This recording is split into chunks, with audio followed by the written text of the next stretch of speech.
All right, so I'm going to show you today how my layers are set up.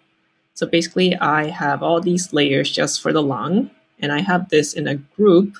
So when I turn this on and off, the entire lungs appear and disappear. Okay, and since I have this in a group, if I wanted to, I can take the move tool and move it any way I want. All right, so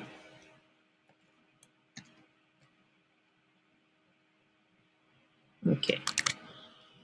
All right, so usually I work from bottom to top, so I'm going to turn off all these layers so you can see how I went through coloring this illustration.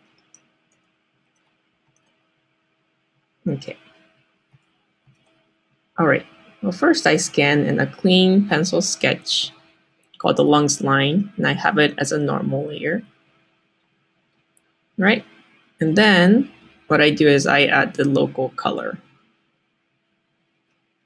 Then I had to adjust the pink to match the rest of the image. This was a part of a series that I had to create, so I had to match the other lungs I painted. So I desaturated and made it more purple than just pure pink. Then I added a texture. Okay, it's a layer effect. So if I double click on the FX, you can see that I added a pattern overlay. Okay, now you just use this pattern. Then on top of that, I added the basic values. So where is it darkest? Where is it lightest? And how do I make that rendering the overall form? Then I went to a little bit more of the lobe shadows, pushing the back portions back and pulling the front portions forward. And I go into details. I add a little bit of blots. Okay, even though if you're not a smoker, if you live in the city, more than likely, you're going to have these little dark spots on your lungs. Right, then I added a little bit more detail on the lobe to highlight the texture. Then I highlighted the edge of the lobe, so you can see that the right lung is different from the left lung, so I wanted to make sure that I show that. Okay, then I started adjusting with a little bit of levels, so I made the back portion darker using the levels adjustment. And then I desaturated the shadows because I felt like it was too pink and it didn't push back far enough. It didn't have enough atmospheric perspective, if you will. So I did that.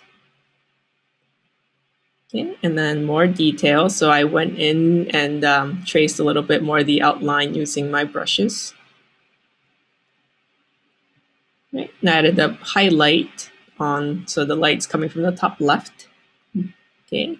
Added a little bit of hue saturation to pull out the middle part. Okay, then on the very top, I add what's called the specular highlight that goes on top of my sketch layer. Okay, and that's like what I call the wet highlights. So the highlights that kind of go over the outline. Right, so that's how I put together my layers. So I hope you see that I put my highlights separate from my shadows, and then I add these adjustment layers along the way. Right, thanks for watching.